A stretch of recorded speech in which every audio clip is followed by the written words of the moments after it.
संसार सारा पिटारी में पिटारा।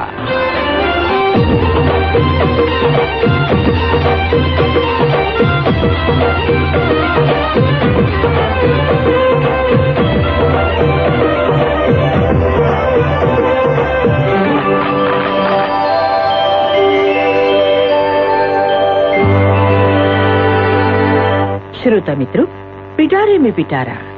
आज इसमें सुनिएगा बाइस्कोप की बातें। ये केंद्रित है फिल्म हरियाली और रास्ता इस फिल्म पर। जिंदगी केवल हरियाली नहीं है, हरियाली के बीच से गुजरती हुई पगडंडी भी जिंदगी का एक हिस्सा है। हरियाली मन को मोहती है और जी करता है कि कुछ देर इसकी गोद में बैठकर रास्ते की थकान मिटा लें। लेकिन रास्ता गुहार लगाता है चलने के लिए, और ठीक भी है, चले बिना मंजिल कैसे मिलेगी। अर्थात जिन्हें किसी लक्ष्य, किसी मकाम तक पहुंचना हो, उन्हें हरियाली के लालच को मन से निकालकर रास्ते की धूल को माथे से लगाना होता है। जीवन संघर्ष का ये दर्शन एक फिल्म का शीर्षक बना था सन 1960 में। फिल्म थी हरियाली और रास्ता। आइए आज इसी फिल्म की चर्चा सुने लोकेंद्र शर्मा से। चर्चा की बातें खोज कर लाई हैं मीना शाह और प्रोग्राम को तैयार करने में सहायक हैं राजलक्ष्मी। तो आइए सुने फिल्म हरियाली और रास्ता की बातें प्रोग्राम के प्रोड्यूसर लोकेंद्र शर्मा से।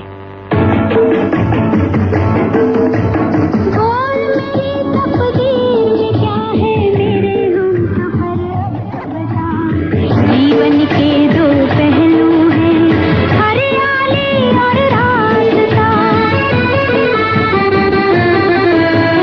कहाँ है मेरे प्यार की मंजिल, तू बतला, तुझको है पता। जीवन के दो पहलू हैं, हरियाली और रास्ता। और मेरी तकदीर में क्या है मेरे हम सफर, अब तो बता। जीवन के दो पहलू हैं, हरियाली और रास्ता।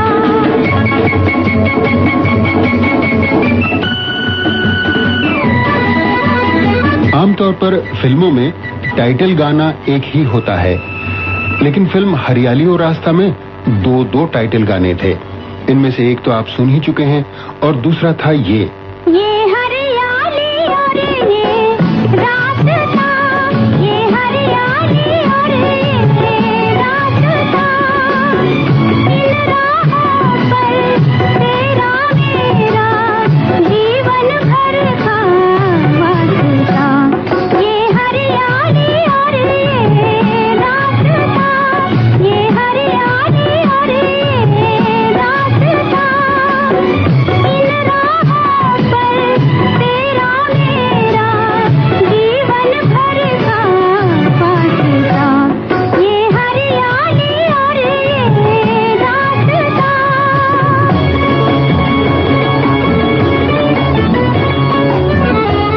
सन 1960-61 की बात है।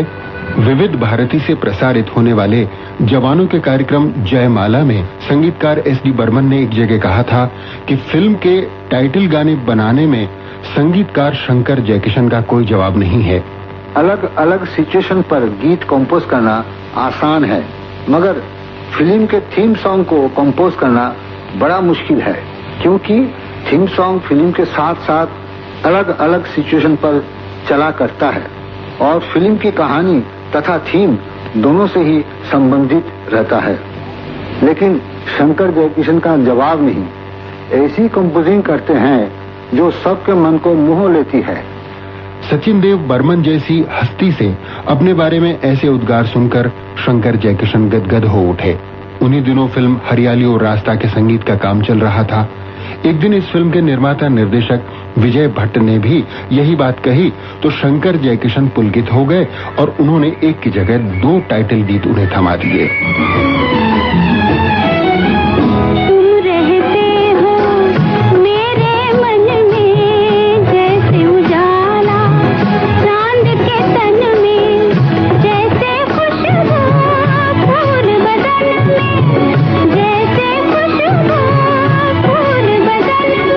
जैसे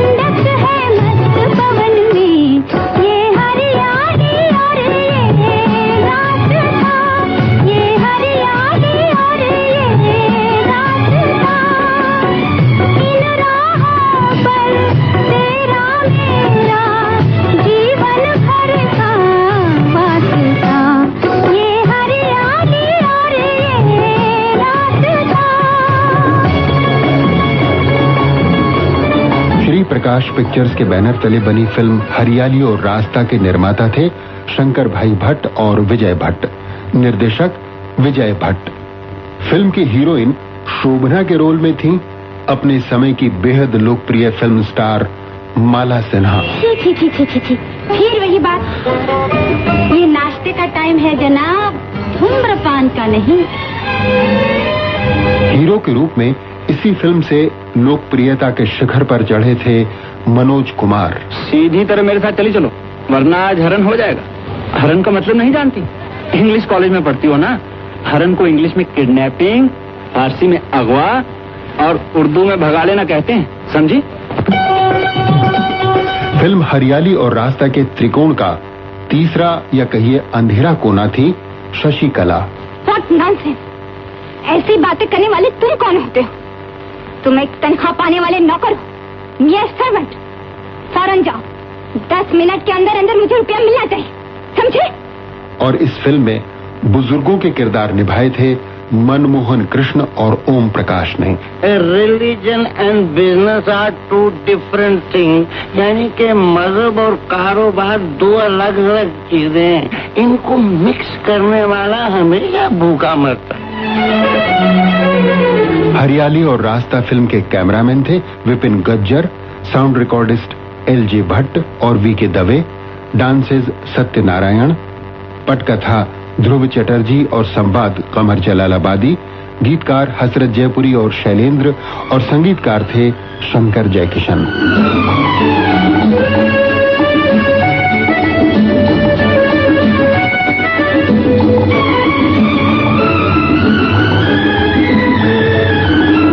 किस्मत का है नाम मगर है काम ये दुनिया वालों का। फूंक दिया है चमन हमारे ख्वाब और ख्यालों का। जी करता है खुद ही घोंट दे अपने अरमानों का गला। देख के दुनिया की दीवाली दिल मेरा चुपचाप जला। दिल मेरा चुपचाप जला।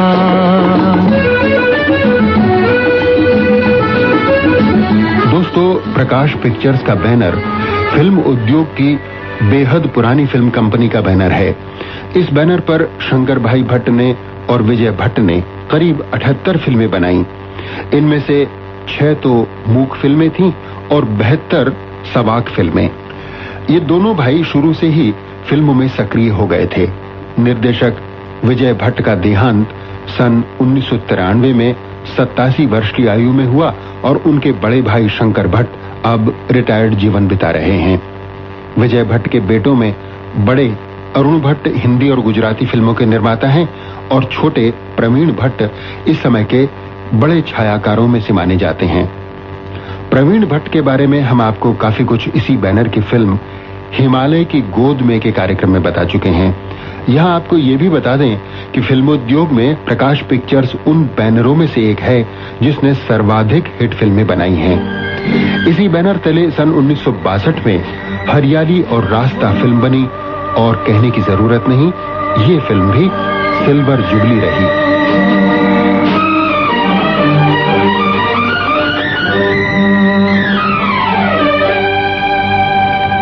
खो गया है मेरा प्यार, खो गया है मेरा प्यार, खो गया है मेरा प्यार, मेरा प्यार। ढूंढता हूँ मैं मेरा प्यार, ढूंढता हूँ मैं मेरा प्यार। खो गया है मेरा प्यार, मेरा प्यार, खो गया है मेरा प्यार।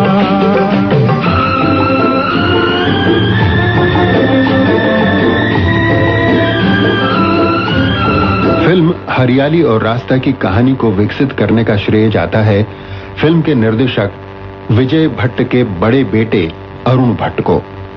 उन दिनों वे अपने पिताजी के असिस्टेंट हुआ करते थे और पढ़ने का खासा शौक रखते थे। एक दिन उनके हाथ अंग्रेजी का एक पुराना सा उपन्यास लगा। उपन्यास के लेखक कौन थे ये तो पता नहीं चला, क्योंकि इसके शुरू के पन्ने फटे हुए थे, लेकिन हाँ, उपन्यास का नाम था heir of the Red Cliff, यानी रेड क्लिफ का वारिस। अरुण भट्ट ने इसे पढ़ना शुरू किया तो आधी किताब तक पहुंचते पहुंचते उन्हें लगा कि इस पर एक अच्छी फिल्म बन सकती है। उन्होंने इस कहानी को अपने पिताजी विजय भट्ट को सुनाया तो उन्होंने तुरंत पटकथा और संवाद पर काम करने का आदेश दे दिया। फिल्म का स्क्रीन प्ले लिखने के लिए ध्रुव चटर्जी बिठाए गए और संवाद लेखन की जिम्मेदारी कमर जलालाबादी को सौंपी गई। करीब 1.5 साल बाद स्क्रिप्ट तैयार हो गया। I am a born tea planter sir, यानी कि मैं पैदाइशी चाय उगाने वाला हूँ। My mother gave me birth, यानी कि मेरी माँ ने मुझे जन्म दिया when she was plucking the tea leaf, जबकि वो तोड़ रही थी चाय की पत्ती। I understand English Joseph. I am sorry, very sorry sir. हम आपको चाय की पत्ती तोड़ने से लेकर चाय पीने तक एक दिन में समझा देगा सर। हम आपकी लाइफ बना देगा सर। तुम बहुत बोलते हो Joseph. I M again sorry sir. हमारी लाइफ बनाने की जरूरत नहीं, जरा इस काम में हमारी मदद कर दो, हम बिल्कुल नए। लेकिन जोसेफ महेंद्र सिंह बहादुर तो नया नहीं है सर, जब तक जोसेफ लिविंग है। आई एम सॉरी, फिर अंग्रेजी बोल दी। यानी कि जोसेफ जब तक जिंदा है आपको कोई फिक्र नहीं करना चाहिए, बल्कि आपको तो सो जाना चाहिए, वो भी कलकत्ते जाकर सो जाना चाहिए। अगर कोई बात नहीं, मैं आपको सब समझा दूंगा।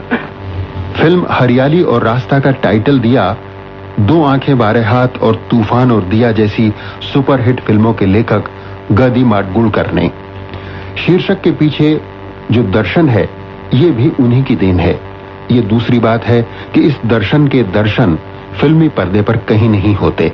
इसके शीर्षक को लेकर गुजराती समाज में एक मजेदार वाकया हुआ। निर्माता शंकर भाई भट्ट ने टेलीफोन पर एक वितरक को इस नई फिल्म बनाने की सूचना दी और फिल्म का नाम बताया हरियाली और रास्ता। टेलीफोन पर उन सज्जन ने हरियाली को वरियाली सुना। गुजराती में वरियाली सौंफ को कहते हैं। सो उसने हरियाली और रास्ता को अपने अनुमान के आधार पर वरियाली और नाश्ता समझ लिया और यही बात औरों को भी बता दी। बस फिर क्या था, कुछ ही दिनों में गुजराती समाज में ये मनोरंजक चर्चा आम हो गई कि शंकर भाई भट्ट वरियाली और नाश्ता यानी सौंफ और नाश्ता नामक फिल्म बना रहे हैं। रिलीज होने के बाद भी गुजराती लोग हरियाली और रास्ता को मजाक में वरियाली और नाश्ता ही कहते रहे। परवानों की राख में, दीवानों की चाह में जलूं और जलाऊं, मोहब्बत निभाऊं, जलूं और जलाऊं, मोहब्बत निभाऊं, मेरा बस यही काम है। परवानों की राख में, दीवानों की चाह में जलूं और जलाऊं, मोहब्बत निभाऊं, जलूं और जलाऊं, मोहब्बत निभाऊं, मेरा बस यही काम है।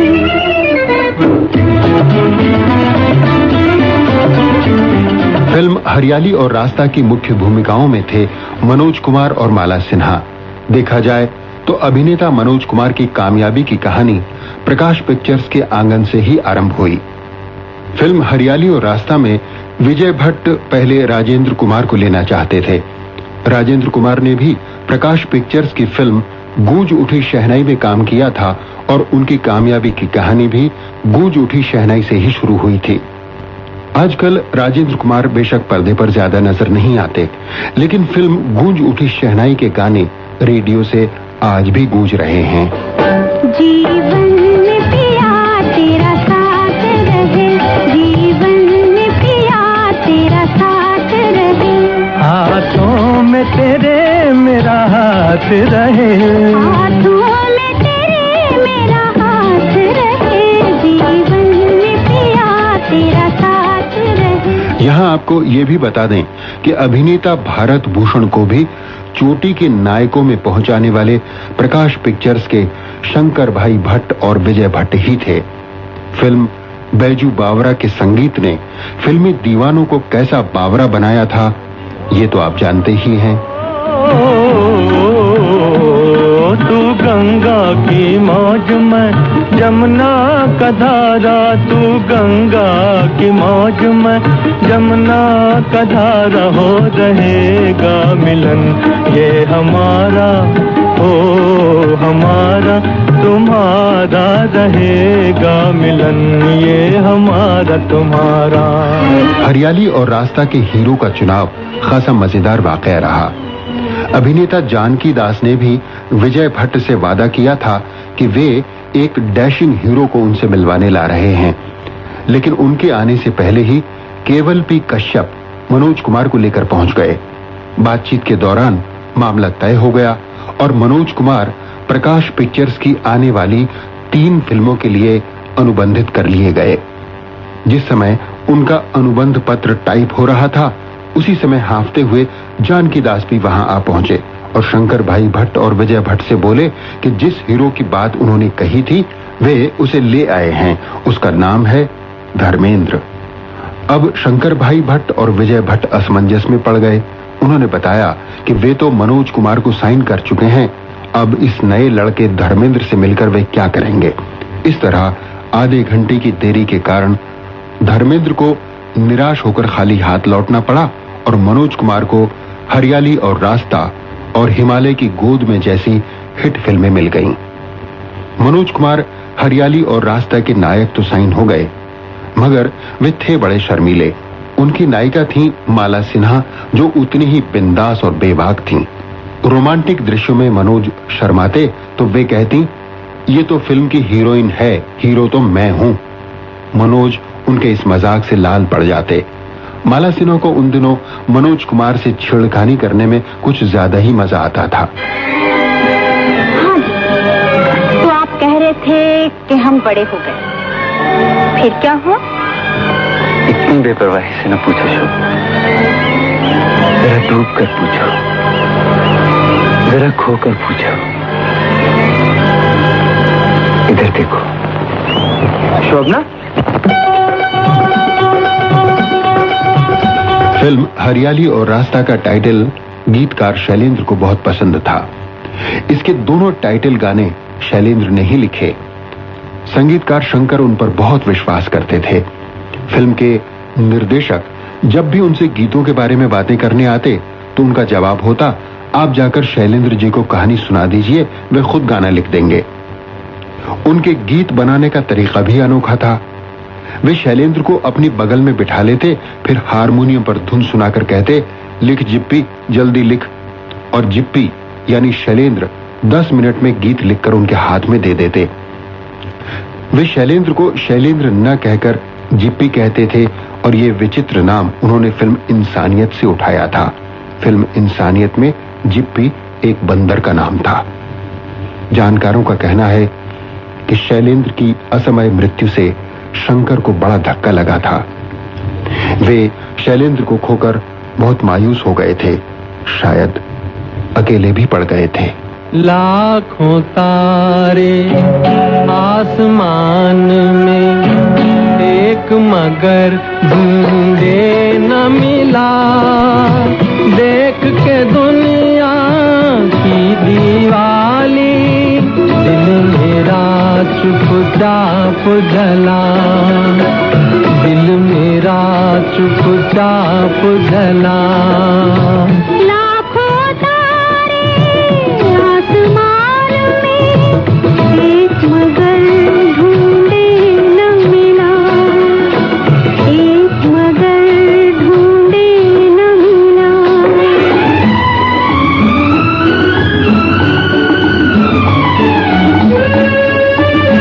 फिल्म हरियाली और रास्ता की कहानी दार्जिलिंग की पृष्ठभूमि पर आधारित है। दार्जिलिंग में एक रईस व्यवसायी हैं रमाकांत जी। रमाकांत के एक मित्र हैं शिवनाथ जी, जो कलकत्ता में नौकरी करते हैं। एक दिन शिवनाथ को रमाकांत का पत्र मिला कि वे तुरंत दार्जिलिंग आकर उनसे मिलें। शिवनाथ अपनी इकलौती बेटी शोभना को लेकर दार्जिलिंग पहुंचे तो उन्होंने पाया कि उनके मित्र रमाकांत मरणासन्न स्थिति में पड़े हैं। तुम अच्छे हो जाओगे रमाकांत।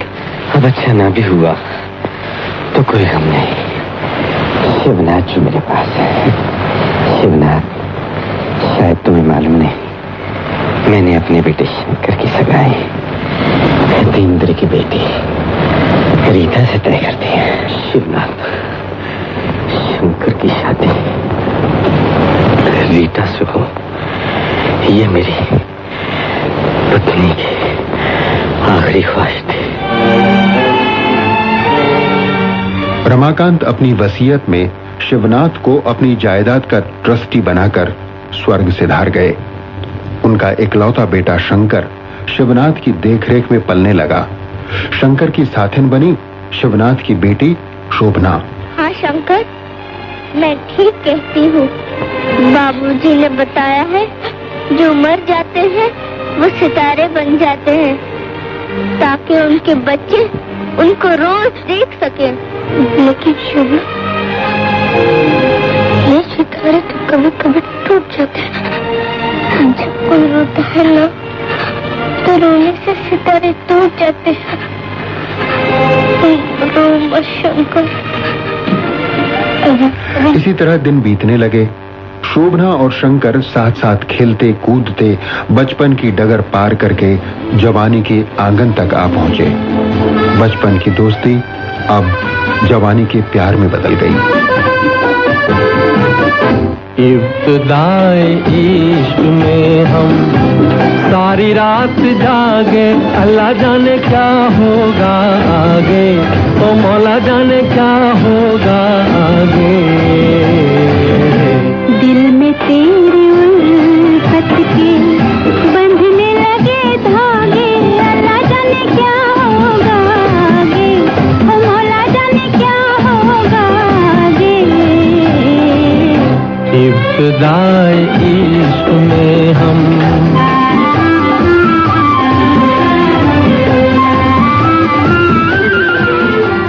फिल्म हरियाली और रास्ता के इस गीत को लिखा था हसरत जयपुरी ने और संगीत से संवारा था शंकर जयकिशन की जोड़ी के जयकिशन साहब ने।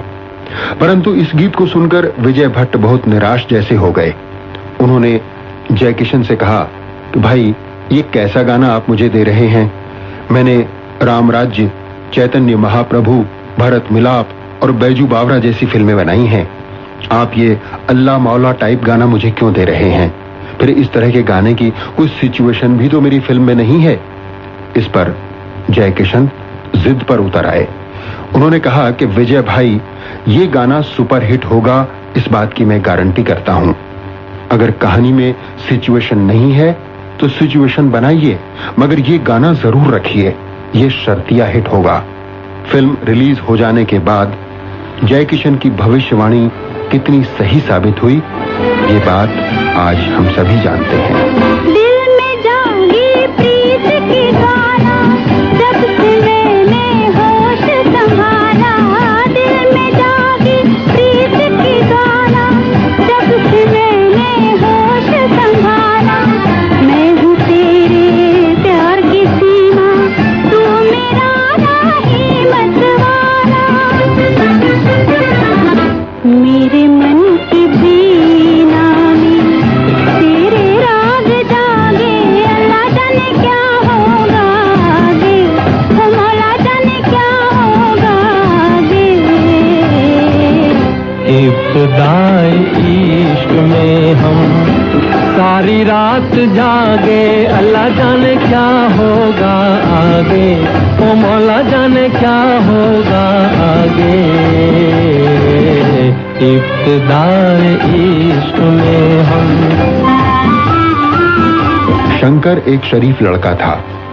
वो शिवनाथ को पिता समान मानकर उनकी इज्जत करता था और शिवनाथ भी उसके प्रति अपनी जिम्मेदारी को बखूबी निभा रहे थे। चाचा जी, आप मेरे पिता समान हैं और मुझे ये अच्छा नहीं लगता कि मैं उस बंगले में रहूं और आप इस आउट हाउस में नहीं। बेटा, हम दोनों में थोड़ा फर्क है ना? कैसा फर्क? मेरा मतलब है, तुम मालिक हो, मैं ट्रस्टी। मैं तो आज तक यही समझता था कि आप ही मालिक हैं और आप ही ट्रस्टी। चाचा जी, आपको इस मकान की मंजूरी देनी होगी। नहीं बेटा। तो मैं जबरदस्ती करूंगा। मतलब? मैं आपको बोनस दूं। आप मुझे बोनस देने से तो नहीं रोक सकते ना? बोनस तो सबको देना। बोनस मैं सबको दे दूंगा। मुझे रुपए की लालच नहीं। मुझे रुपया करना भी क्या है, अकेली जान तो हूँ। दूसरी जान भी तो आ रही है। मैं रुपया लुटाने नहीं दूंगा, ये मेरा फर्ज है। सब आपके फर्ज है, आपका हक कोई नहीं है कि इस एस्टेट में कोई फजूल खर्ची ना हो। ठीक है, मैं आज के बाद आपको कुछ नहीं कहूँगा। नाराज हो गए? शंकर, अरे सुन तो। शंकर शिवनाथ जी की दिल से इज्जत करता था और उनकी बेटी शोभना को दिल से प्यार करता था। शोभना के बिना उसे चैन नहीं पड़ता। शोभना कॉलेज चली जाती तो पीछे पीछे शंकर भी वहीं आ धमकता। आ गए वो, क्या निकल काल है। तशरीफ ले जाइए, आपके वो आ गए। तुम्हें यहाँ आने के लिए किसने कहा था? किसी ने नहीं कहा, मैं खुद ही चला आया। मुझे तुमसे जरूरी बातें करनी है। मुझे फुर्सत नहीं। मुझे बहुत फुर्सत है। मेरे दोस्त लोग देख रहे, छोड़ मेरा हाथ। शोभना, बदमाश। फिर शोभा को शंकर अपने साथ किसी एकांत में ले जाता जहां सपने आंख में चौली खिला करते और दिल के जज्बात नगमे बनकर गूंजने लगते। फूला फला है प्रीत का अंगना, गाती हूँ तेरे प्यार की रचना। दिल की ये बातें दिल में न रखना, दिल की ये बातें दिल में न रखना। कह दो जो कहना है ओ मोरे सजना। ये हरियाली और ये रात था, ये हरियाली और ये रात था। इन राहों पर तेरा मेरा जीवन भर का वास्ता। ये हरियाली और ये रात था। दो जवान दिल जब एक दूसरे से जीवन भर का वास्ता कायम कर लेते हैं तब एक नई डगर सामने खुल जाती है। ये डगर हरियाली से भरी वादियों से गुजरती है। तुम्हारे ख्वाब से दिलकश नजारा और क्या होगा कि तुम मेरे सहारे हो, सहारा और क्या होगा। तुम्हारे ख्वाब से दिलकश नजारा और क्या होगा कि तुम मेरे सहारे हो, सहारा और क्या होगा। खुश हो तू जिस हाल में रखे, तेरी थी तेरी हूँ सदा। जीवन के दो पहलू हैं, हरियाली और रास्ता। कहाँ है मेरे प्यार की मंजिल, तू बतला तुझको है पता। जीवन के दो पहलू हैं, हरियाली और रास्ता।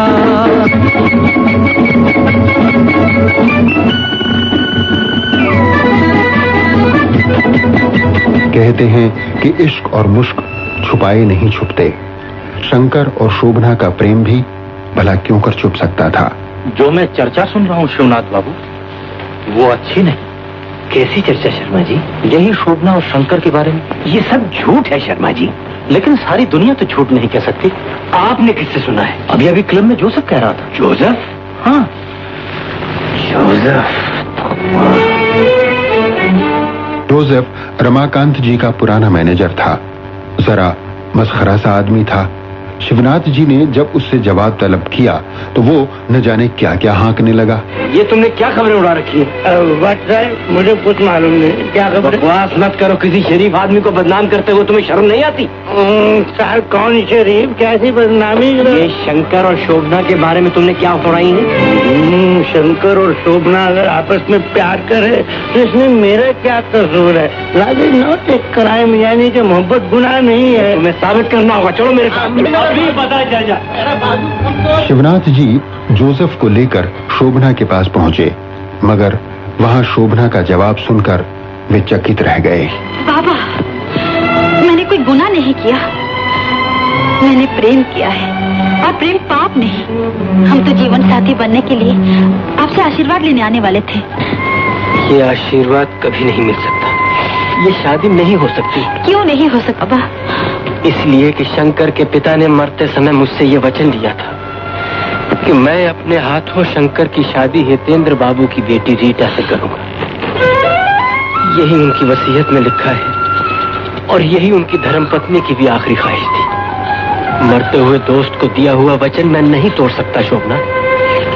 लेकिन आपने पहले कभी... मुझसे ये भूल हो गई बेटा। ये मुझे बहुत पहले तुम्हें बता देना चाहिए था कि शंकर किसी और का है, लेकिन ट्रस्टी के फर्ज में खोकर मैं बाप के फर्ज को भूल गया। ये बातें चल ही रही थी कि तभी रीता के पिता हितेंद्र बाबू वहां आ पहुंचे। हितेंद्र बाबू, आप यहाँ? आप घबरा क्यों गए? इसलिए कि आपकी साजिश पकड़ी गई? हितेंद्र बाबू, भला हो वकील शर्मा का, जिसने मुझे तार देकर बुला लिया और सब कुछ बता दिया।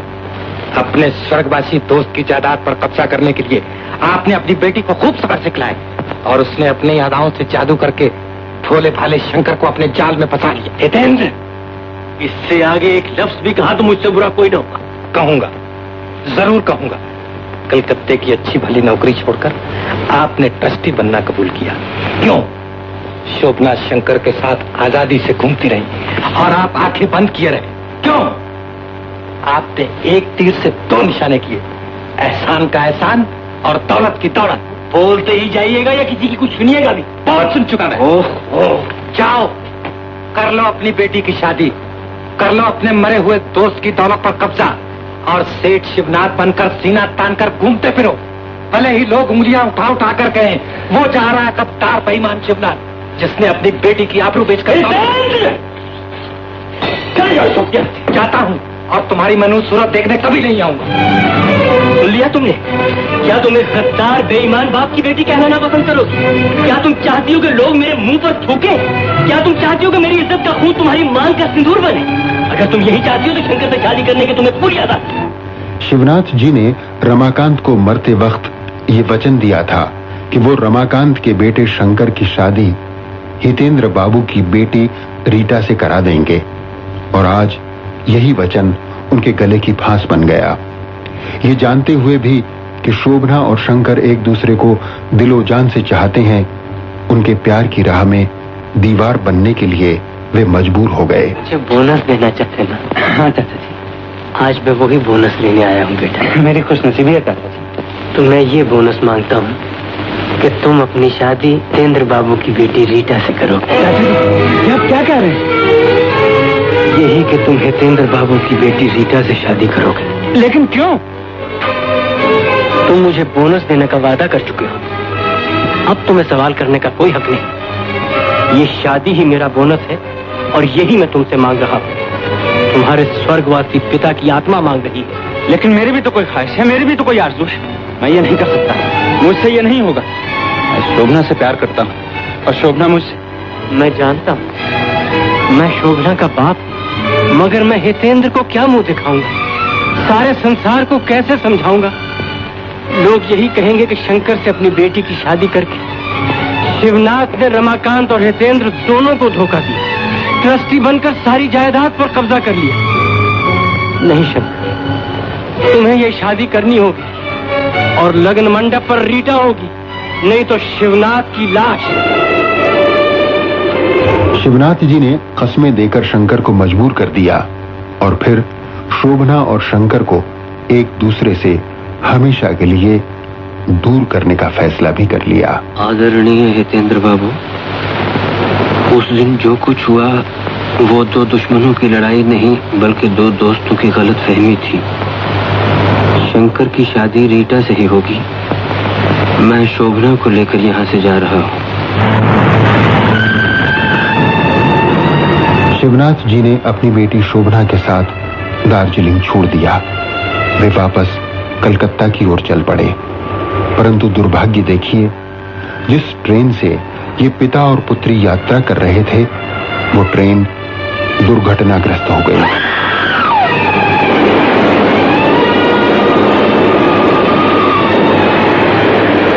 दुर्घटना में बाप और बेटी एक दूसरे से बिछुड़ गए। दुर्घटना का समाचार मिलते ही शंकर शिवनाथ जी से मिलने के लिए अस्पताल पहुंचा। दादाजी, ये क्या हो गया आपको? कहते हैं डॉक्टर, घबराने की कोई बात नहीं, मामूली चोट है। चाचा, शोभना का? शोभना का कुछ पता नहीं बेटा, भगवान जाने कहाँ है, किस हाल में है। आप चिंता मत कीजिए चाचा जी, शोभना यहीं कहीं होगी, मैं अभी उसका पता लगाता हूँ। जाओ बेटा, मेरी फिक्र न करो, मैं ठीक हो जाऊंगा। जल्दी जाओ बेटा। जी।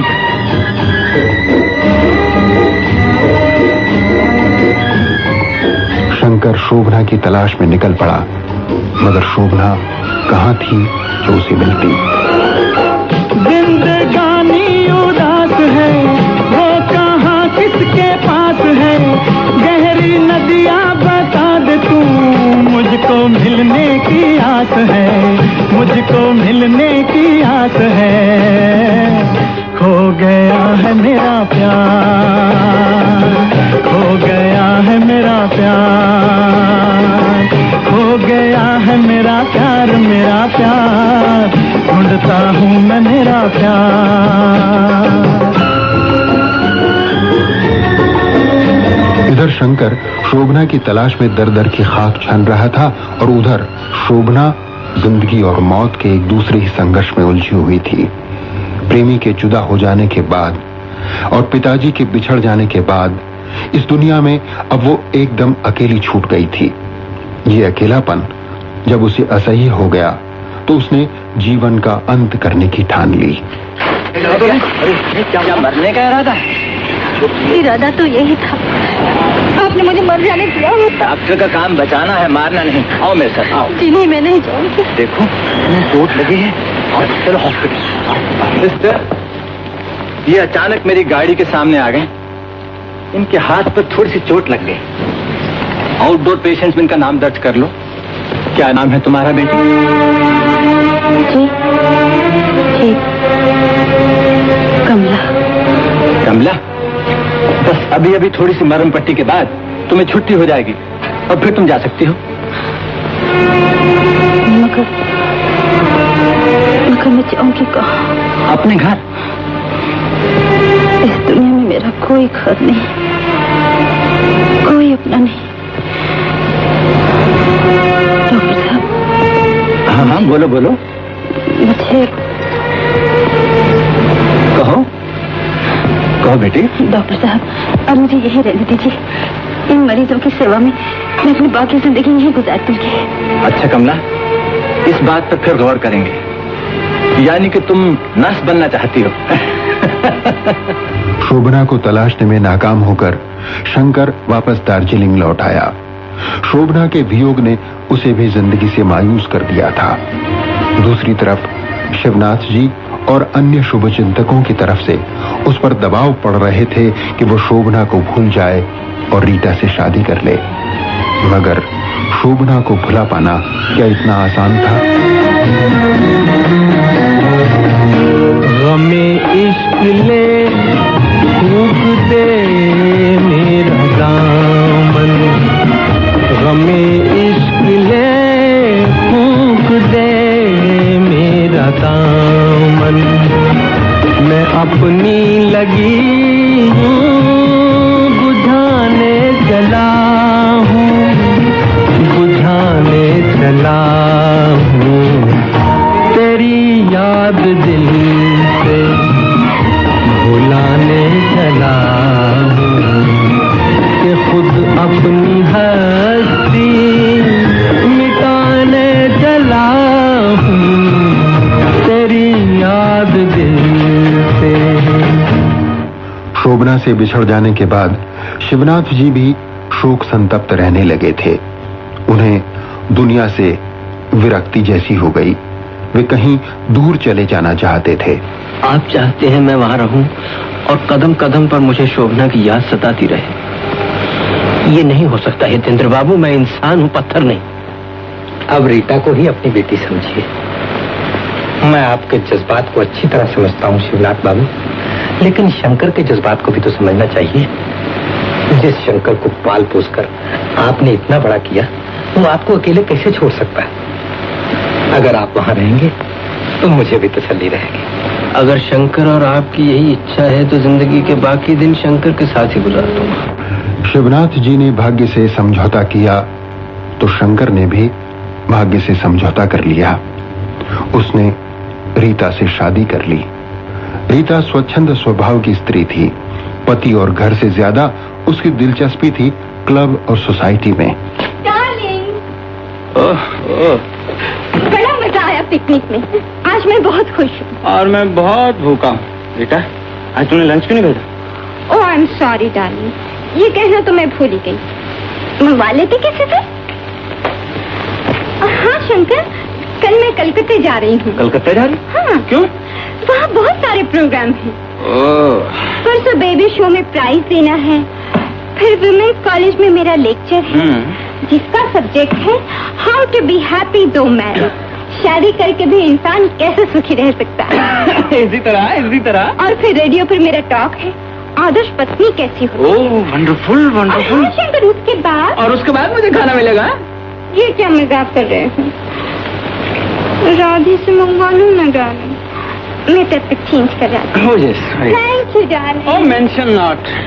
इधर अपनों से बिछड़ी हुई शोभना ने भी नए सिरे से जिंदगी के बिखराव को सहेजना शुरू किया।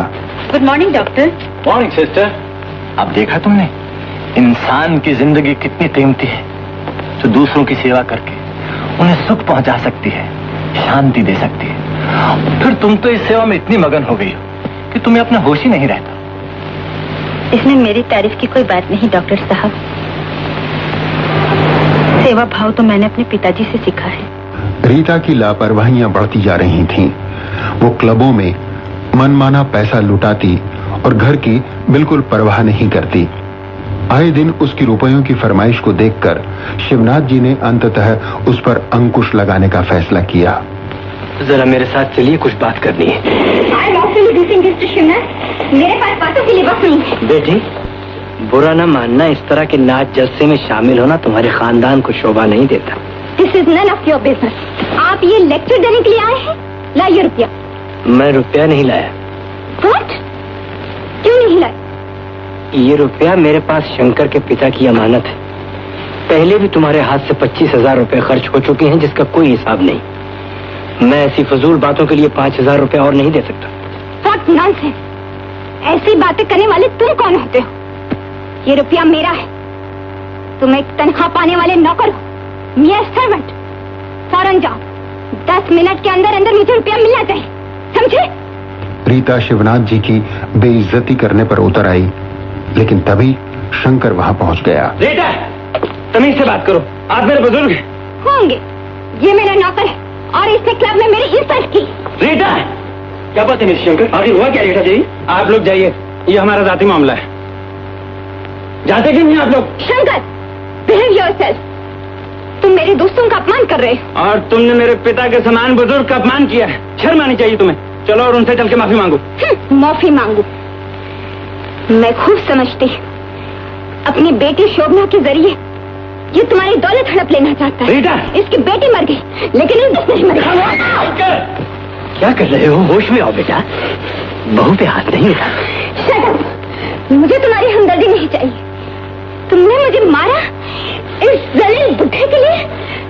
अगर ये अभी इसी वक्त नौकरी छोड़कर न गया तो मैं यहाँ नहीं रहूंगी। या ये बुढ़ा रहेगा या मैं रहूंगी। कान खोल कर सुन लो, ये यहाँ से किसी हालत में नहीं जाएंगे। ये नौकर नहीं, मेरे पिता हैं, पिता।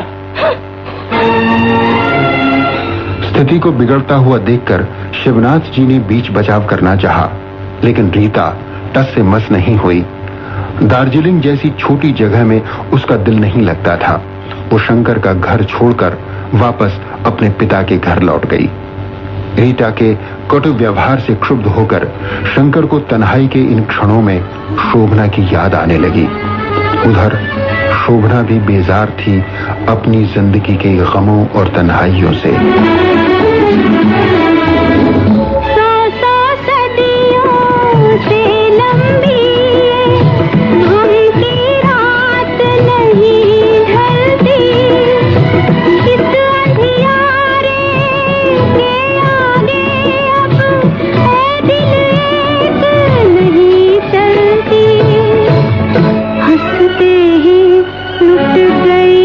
चांदनी और उठते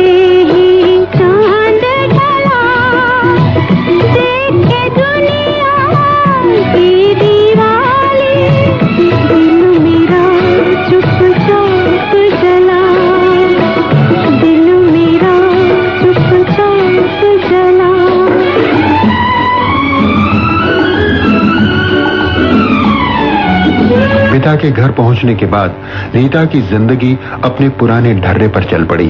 वो पार्टियों और सैर सपाटों में व्यस्त रहने लगी। शंकर और रीता का बेटा रमेश मां के पास ही पल रहा था। शंकर अक्सर उससे मिलने के लिए वहां चला जाया करता। डैडी, तुम फिर जाने लगे? मैं तुम्हें जाने नहीं दूंगा। मैं वापस आ जाऊंगा बेटा, मैं वापस आ जाऊंगा। अरे मैं वापस आ जाऊंगा राजू बेटा। अच्छा बच्चे जुट गए। तुम्हारे डैडी को कुछ काम है, उन्हें जाने दो बेटा। अब बेचारे तुम्हारे लिए हर महीने यहाँ। हाँ बेटा आया। तो फिर डैडी, तुम यहीं क्यों नहीं? तुम्हारे दोस्त बाहर आए। जान बेटा। डैडी मुझे पकड़ना। डैडी। मुन्ना ठीक ही तो कहता है शंकर। दार्जिलिंग से यहाँ आने की हर महीने तुम्हें तकलीफ ही तो रहती है। इससे तो बेहतर ये है कि तुम यहीं रहो। मुझे दार्जिलिंग से कुछ लगाव सा है, और फिर बिजनेस भी तो वही। अब बिजनेस तो होता ही रहेगा। अब मेरा मतलब ये है कि तुम्हारे यहाँ रहने से रीटा भी खुश रहे। जी वो तो मेरे बगैर भी खुश रहती। उसके लिए मेरा यहाँ रहना या दार्जिलिंग में रहना एक बराबर। शायद वो ये भी नहीं जानती कि मैं आज जा रहा हूँ। ये तो अच्छी तरह जानती है। अभी अभी उसका टेलीफोन आया था कि वुमेन कॉन्फ्रेंस का सेशन शाम तक चलेगा। वो तुमको सी ऑफ नहीं कर सकेगी। उसने तुमसे माफी मांगी है। शुक्रिया। रीता को अपने बेटे रमेश की कतई परवाह नहीं थी, और होती भी क्यों, आखिर वो बच्चे की माँ थी, कोई आया नहीं थी। मुन्ना कहाँ है? मुन्ना हॉस्पिटल में। हॉस्पिटल में? क्यों, क्या हुआ उसे? सीढ़ियों से गिर गया था, लेकिन ज्यादा चोट नहीं आई। रीटा, रीटा, कैसे गिर गया रमेश? तुम कहाँ थी? रेडियो पर कॉन्फ्रेंस में, क्लब में कहाँ थी तुम? ओहो, आपने तो घर सर पे उठा लिया, सारी स्पीच का सत्यानाश कर दिया। मुन्ना ठीक है, हॉस्पिटल में है। और तुम यहाँ, तुम्हें इस वक्त उसके पास हॉस्पिटल में होना चाहिए था। तुम माँ हो कि क्या हो? मैं माँ, नर्स नहीं। शंकर बदहवास अपने बच्चे से मिलने के लिए हॉस्पिटल भागा। संयोग से इसी हॉस्पिटल में नर्स बनी हुई थी शोभना। मगर शोभना शंकर के सामने नहीं आई। वो जानती थी कि अगर शंकर ने उसे देख लिया तो उसकी जिंदगी में उथल पुथल मच जाएगी। मगर शोभना की ये सतर्कता काम नहीं आई। उथल पुथल तो मचनी ही थी। शंकर और रमेश के वहां से चले जाने के कुछ ही दिनों बाद शंकर की बीमारी की खबर के साथ ही इस उथल पुथल की प्रक्रिया आरंभ हो गई। डॉक्टर, आपको जल्दी दार्जिलिंग जाना होगा। दार्जिलिंग? क्यों? शंकर सब बीमार है। शंकर बाबू सब बीमार है। अभी अभी रीता देवी के घर से टेलीफोन आया था, आपको रमेश को जल्दी बुलाया है। और रीता? पटना गई हुई है। डॉक्टर, रीता यहाँ है नहीं तो रमेश को कैसे ले जाए, कुछ समझ में नहीं आता। मैं आपके साथ चलूंगी डॉक्टर साहब। शोभना रमेश और डॉक्टर को साथ लेकर दार्जिलिंग पहुंची। वहां जाकर देखा कि शंकर नीम बेहोशी की हालत में उसी का नाम लिए जा रहा है। इनके दिलो दिमाग पर किसी गहरे सदमे का असर हुआ है। शोभना, शोभना? न जाने कौन है शोभना? जी। शोभना कौन है? जी, मैंने सुना है शंकर और शोभना एक दूसरे से प्यार करते थे।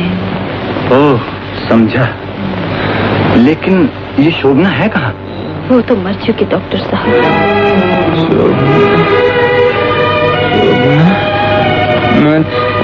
मैं तुम्हें अपने पिता की आत्मा से मांग लूंगा शोभना। हाथ न छुड़ाओ कमला, ये तुम्हें शोभना समझ रहा है। थोड़ी देर के लिए तुम्हें शोभना बन जाओ, शायद इसकी हालत सुधर जाए। बोल मेरी तकदीर में क्या है, मेरे हमसफर अब तो बता। जीवन के दो पहलू हैं, हरियाली और रास्ता। कहाँ है मेरे प्यार की मंजिल, तू बतला, तुझको है पता।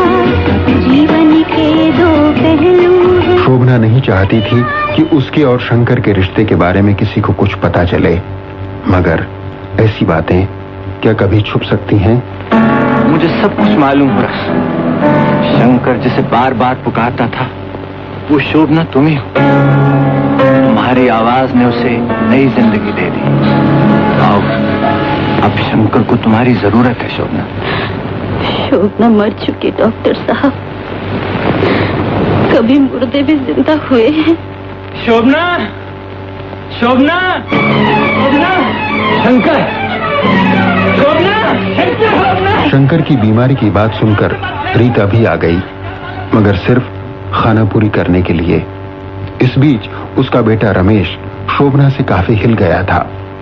रीता जब वापस लौटने लगी तो रमेश उसके साथ जाने को तैयार नहीं हुआ। इस पर रीता कुपित हो गई। जब शोभना ने उसे समझाना चाहा तो वो और भी बुरी तरह बेफर उठी।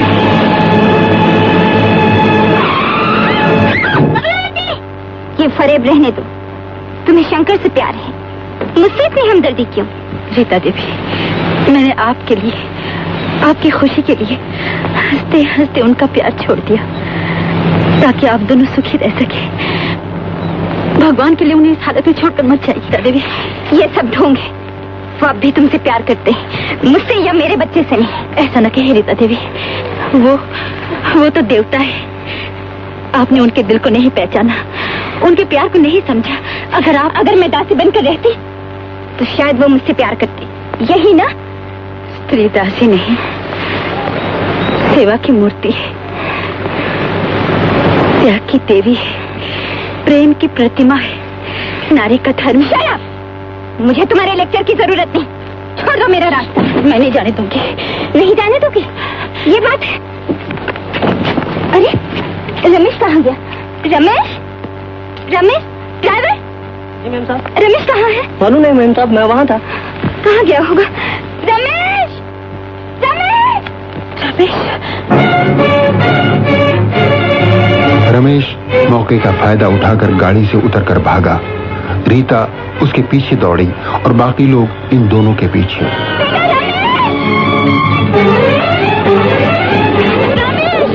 इसी भागम भाग में रीता पहाड़ से लुढ़क कर नीचे जा गिरी।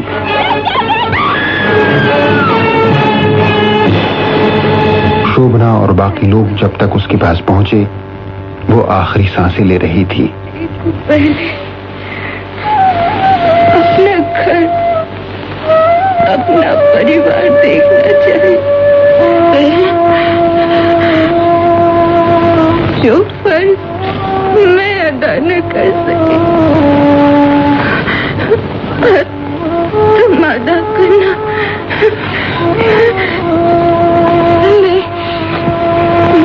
मैं इन दोनों को तुम्हें सौंप रही हूँ।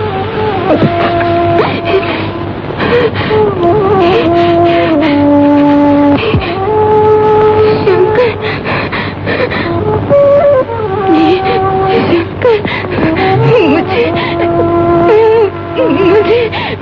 माफ करना बाबूजी।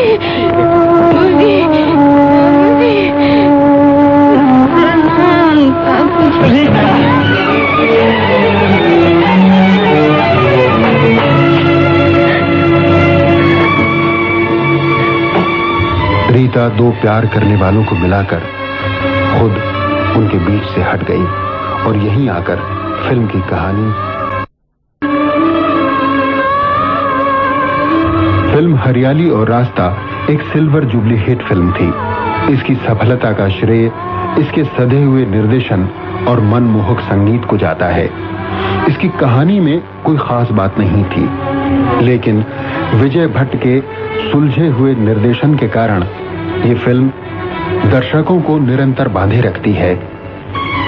हरियाली और रास्ता शीर्षक तो फलसफे वाला था, लेकिन फिल्म थी बॉक्स ऑफिस वाली।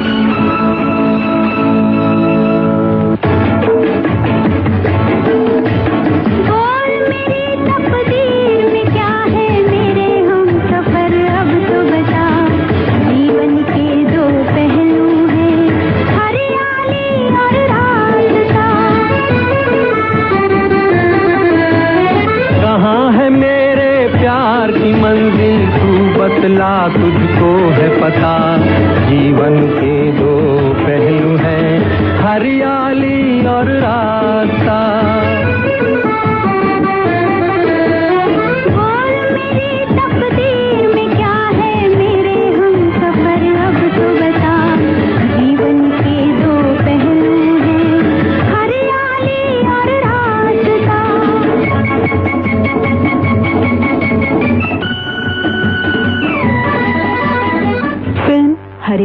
और रास्ता की बातें पूरी हुई, यानी प्रोग्राम अपनी मंजिल तक पहुंचा यानी आप तक। भाई, हमारी मंजिल तो आप ही हैं। हम जो भी प्रोग्राम तैयार करते हैं आप ही की खातिर तो होता है। अब चलने से पहले इतना और सुन लीजिए कि आज ही बातें लिखकर लाई थी मीना साहा और राजलक्ष्मी की सहायता से ये बातें आपको सुनाई इस प्रोग्राम के प्रोड्यूसर लोकेंद्र शर्मा ने। अब अगले हफ्ते तक नमस्कार। पिटारे में पिटारा, आज इस कार्यक्रम में आप सुन रहे थे बाइस्कोप की बातें। अब आज का कार्यक्रम समाप्त होता है। नमस्कार। आज पिटारा लाया था, पिटारी में पिटारा।